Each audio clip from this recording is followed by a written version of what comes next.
আজকে আমরা প্লবতা এবং আর্কিমিডিসের সূত্র এই দুটো কনসেপ্ট ভালো করে জানবো। প্রথমেই আর্কিমিডিস যে সূত্রটা আমাদেরকে দিয়েছেন সেটা সম্পর্কে একটু আমরা জানি।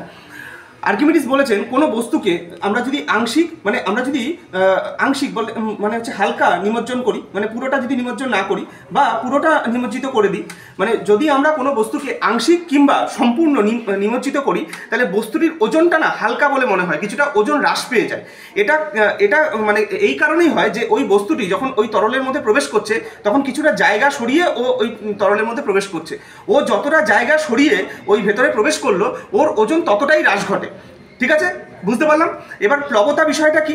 প্লবতা হচ্ছে কোনো বস্তুর ওজনটা নিচের দিকে কাজ করে, এই দিকে কাজ করে, আর এই তরল এই বস্তুটির ওপরে একটি ঊর্ধ্বমুখী বল কাজ করে, ওপর দিকে একটি বল কাজ করে, যার কারণে সে ওপরে ভেসে থাকতে চায়। এই কারণ মানে এই যে বলটা, ঊর্ধ্বমুখী যে বলটা, এই বলটাকেই প্লবতা বলা হয়।